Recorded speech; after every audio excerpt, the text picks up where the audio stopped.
대한민국 최초가 맞았습니다. 세계 비만협회 인증 비만 전문가, 제가 대한민국 1호예요. 사실 우리나라에서 필요가 없기 때문에 다들 안 받으셨겠지만 어쨌든 세계 비만협회에서 진행하는 스코프 비만 전문가 교육과정을 이수한 대한민국 1호 비만 전문가 김유연입니다. 다다기연입니다.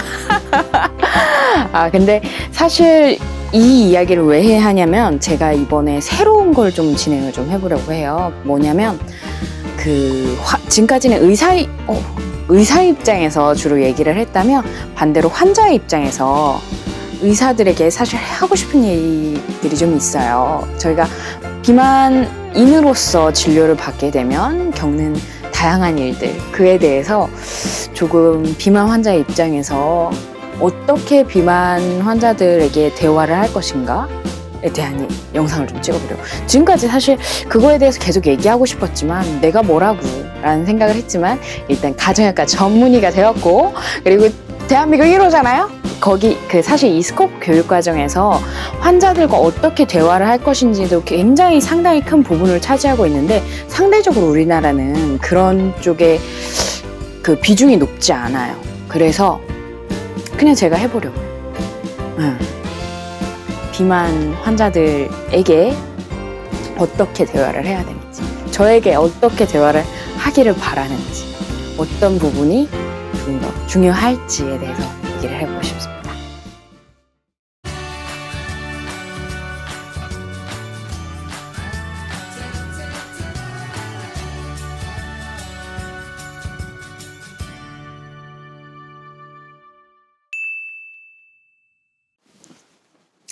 안녕하세요. 다이어트하는 닥터 다다기연입니다. 제가 드디어 새로라기보다도 꼭 하고 싶었던 거 좀 하나 새로 시작하려고요. 뭐냐면 의사들을 대상으로 하는 컨텐츠예요. 의사들을 대상으로 얘기하고 싶었던 게 꼭 있었거든요. 그게 뭐냐면은 비만 환자들에게 상처를 좀 덜 줬으면 좋겠어요. 제가 진료를 보면서도 그렇고 건강검진 상담을 할 때도 그렇고 비만자조 모임에서 이제 이야기를 할 때도 의사들이 참 알게 모르게 많은 상처를 주고 후벼파고 오히려 병원과 멀어지게, 그리고 스스로에 대해서 싫어지게 만드는 분들이 굉장히 많더라고요. 근데 이런 부분에 대해서 사실 의사들의 잘못, 일부러 이런 느낌이라기보다는 잘 몰라서, 게다가 이런 환자 의사 관계가 중요해지는 게 사실 얼마가 안 되거든요. 그래서 특히 이제 비만 환자들에 대해서 어떤 식으로 접근을 해야 될 것인가에 대해서 얘기를 굉장히 많이 하고 싶었어요. 이런 거에 대해서 근데 내가 말할 자격이 되나? 비만인이라는 이유 하나만으로 내가 의사들한테 무슨 얘기를 할 것인가? 라는 생각으로 못하고 있었는데, 이제 가정의학과 전문의 선생님이 되셨고 그것도 그렇고 아까 말씀드린 것처럼 세계 비만협회에서 진행하는 비만 전문가 교육 과정인 스코프의 대한민국 1호 전문가가 되었습니다. 그래서 해봐야겠다 하는 생각이 들었어요. 사실 안 들어줘도 그냥 혼자 말하겠지만 어쨌든 들어줬으면 좋겠어서 한번 시작을 해보려고 합니다. 특히 이 스코프스쿨을 포함해서 스코프 교육에서 굉장히 인상적이었던 부분이, 우리나라에도 말씀드린 것처럼 대한비만학회에서 진행하는 비만 교육이 있습니다. 비만 인정의 자격이라는 게 있는데요. 그건 이제 제가 전문의가 돼야지 따야 되는 거라 아직 못 땄고요. 올해 따는 것이 목표고, 거기에서도 환자 의사관계 부분이 분명히 나와 있는데 훨씬 더 임상에 가까웠어요. 이 스코프에 나와 있는 내용들이 훨씬 더 임상에 가깝고, 어떤 표현을 쓸 것인가, 어떤 식으로 말을 시작을 할 것인가부터 얘기를 했고, 사실 제가 지금까지 들어왔던 대한비만학회 교육들은 조금 더 이론에 가까운, 그냥 원칙에 가까운 내용들이어서 내가 이 스코프를 들으면서, 비만 교육 전문가 교육 과정을 들으면서 한번 배웠던 것을 나의 경험과 같이 한번 엮어서 영상을 만들어야겠다라는 생각을 하게 된 거죠. 특히 제가 워낙에 이제 상담을 하면 이 가족경영학과 의사이기 때문에 그냥 진료를 볼 때도 조금 더 환자의 그런 스트레스 그리고 지금 상황에 대해서 어떤 부분이 힘든지에 대해서 많이 질문을 하는 편이라 그런지 진료를 보다가도 또 건강검진 문진을 하다가도 환자분들이 우는 경우가 종종 있거든요. 근데 아직도 굉장히 기억이 많이 남았던 환자분이 있어요. 건강검진 결과를 상담을 하는 과정이었는데, 제가 건강검진 결과를 상담을 할 때는 특히 이제 비만에 관해서는 다른 사실 생활습관 질환도 그렇지만 지금까지 어떤 노력을 해오셨는지 꼭 물어보고 또 그 노력에 대해서 조금 칭찬을 해주려고 합니다. 제가 만일 저 스스로를 환자로 봤다면 어떤 식으로 그 상담을 했을지에 대해서는 이전에 남겨놓은 영상이 있거든요. 그거 좀 한번 보시고요. 근데 어쨌든 평소처럼 저는 이런 지금 고도 비만으로 오셨는데 건강검진에서 이제 고도 비만으로 나왔는데 혹시 최근에 그 체중 감량을 하기 위해 노력을 하셨던 적이 있는지부터 물어봤죠. 그래서 1년 전에 운동을 새로 시작했다. 근데 사실 운동을 하다가 3개월 전에 무릎을 다쳤다. 그래서 사실 작년보다 지금 체중은 더 늘었다. 이렇게 얘기를 하시더라고요. 그래서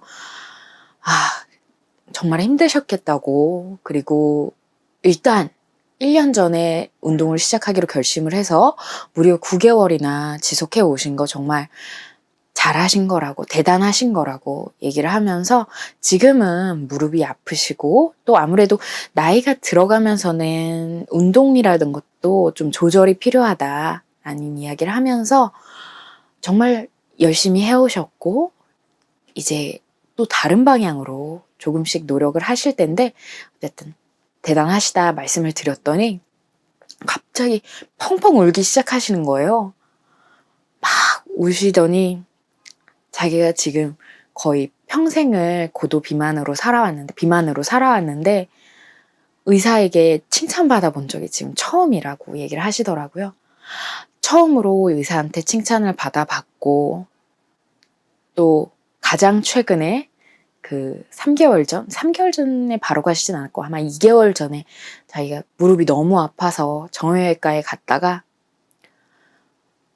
살쪄서 그래요. 살쪄서 아파요. 살을 안 빼시면 무릎 안 아프기 힘들어요. 살 빼셔야 된다고 엄청 혼나고 왔다는 거예요. 내가 체중을 감량하기 위해서 꾸준히 9개월이나 노력을 해서 운동을 한 상태로 병원에 갔는데도 혼나고 왔다는 거죠. 사실 틀리진 않아요. 체중을 감량을 해야 되는 게 맞죠. 무릎 통증을 완화시키려면. 그렇지만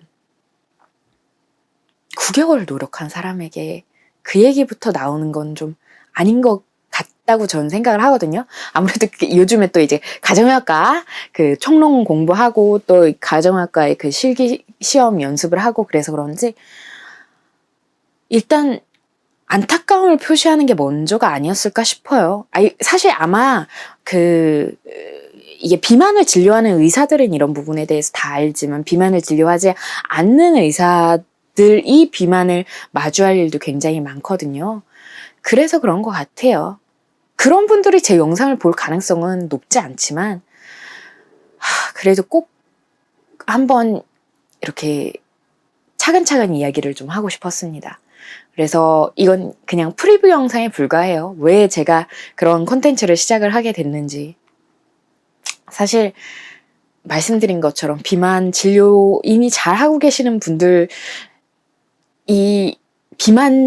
어차피 비만을 보는 환자를 비만을 보다 보면 저절로 이거는 익히게 될 수밖에 없는 부분이고 그 외의 의사 선생님들이 더 보셨으면 좋겠지만 그래도 내가 할 수 있는 일은 영상을 만드는 것 정도니까 건강검진에서 비만 환자를 접했을 때 혹은 이런 비만이 해결되지 않으면은 안 낫는 척추질환, 관절질환을 접했을 때 어떤 식으로 이야기를 해야 될 것인가. 사실 제가 정답을 하는 건 아니에요. 그렇지만 이 이 자격증 한 장 이거 하나 딸라고 정말 많은 교육을 받으면 진짜 이게 다 그 과정을 수료한 그거거든요. 되게 적어 보이는데 되게 많아요. 근데 이거랑 이걸 이제 들으면서 또 제가 스스로 공부를 해왔던 게 있습니다. 그래서 그거를 이제 정리를 좀 해서 한번 좀 만들어 보려고 해요. 결국에는 장기전인 질환들은, 만성 질환들은 그래서 다 엄청난 그 환자 의사 관계가 필요하거든요. 단순히 내가 처방을 하는 게 의사의 역할이라고 생각을 하지 않게 된 게 아마 가정의학과 의사라서 그런 것 같은데, 결국 고혈압을 진단을 하는 게 중요한 게 아니라, 고혈압 약을 처방하는 것이 중요한 게 아니라, 이 사람이 고혈압으로 인해서 문제가 더 이상 되지 않도록 약을 먹는 것 이상으로, 예를 들어 관상동맥 질환, 그러니까 심근경색이나 뇌졸중이 오지 않도록 하는 게 제일 중요한데, 그러기 위해서는 단순히 처방으로 끝나면 안 돼요. 생활습관과 그리고 지속적으로 관리가 필요한 질환이라는 거, 이 질환에 대해서 정확히 알고 또 그에 대해서 내가, 환자가 어떻게 해야 될지를 충분히 이해를 시키는 게 결국 의사의 역할이 되어야 되거든요. 물론 우리나라에선 그걸 중요시 여기지 않기 때문에 한 번에 그렇게까지 오랜 시간 들이기는 어렵지만, 그래서 짧게라도 저는 하는 게 의사의, 특히 또 1차 진료를 하는 의사의 역할이라고 생각합니다. 대학병원에서는 이런 부분에서 약해질 수밖에 없어요. 왜냐면 급성기에 오니까. 심근경색은 환자 교육이 중요하지 않아요. 나중에야 이제 퇴원할 때야 중요하지만, 입원했을 때는 이걸 뚫어주고 치료해주는 게 중요하죠. 그렇지만 꾸준히 봐야 되는 질환 같은 경우는 의사가 단순히 내가 이렇게 해서 결정을 해서 이게 최선의 방법이다 라고 결정을 해놓는 게 중요한 게 아니라, 앞으로 어떻게 진행이 될 것인지 환자한테 납득을 시키고, 환자가 이런 상황에서 어떻게 진행을 해야 될지 선택을 할 수 있게 도와주고 하는 게 제일 중요하다고 생각을 해서요. 왜 이 얘기까지 왔지? 어쨌든 한번 새로운 콘텐츠를 준비를 하고 있습니다. 다닥위원회에서. 근데 이게 아무래도 의사들을 대상으로 하는 거기 때문에 공부를 좀 더 해야 될 것 같아서, 근데 미루기가 쉬워서, 귀찮아서 지금 좀 공부 너무 열심히 해갖고 공부하기 귀찮아서 미룰까봐 한번 그냥 영상으로 질러두기 위해서, 앞으로 이런 걸 하겠다라고 질러두기 위해서 영상을 먼저 올려봅니다. 네. 좋은 의사들 굉장히 많아요. 근데 그 좋은이 입으로 잘 안 나오는 경우도 많아서 입으로 나오게 제가 좀 도와드리고 싶어요. 전 입만 살았으니까. 그래서 이거 말고 이거 짠! 세계 비만협회 인증 비만 전문가 1호, 대한민국 1호, 그리고 가정의학과 전문의 다닥위원이었습니다. 우리 같이 건강해집시다. 저 보시면 알겠지만 살이 굉장히 올랐어요. 시험 공부하고 시험 결과 듣는 스트레스, 기다리는 스트레스, 그리고 마지막으로 합격하고 나서 신나게 먹었더니 살이 잘 올랐습니다. 그렇지만 포기하지만 않으면 되는 거예요. 전 계속 얘기하지만 포기하지만 않으면 되는 거예요. 내가 어제 뭘 했던지 그거와 상관없이 오늘 내가 내일 조금 더 건강해지기 위해 뭐라도 조금 하면 돼요. 포기하지만 않으면 됩니다. 그렇게 우리 건강하게, 조금이라도 건강하게, 노력을 포기하지 않을 수 있게 같이 갑시다. 건강합시다.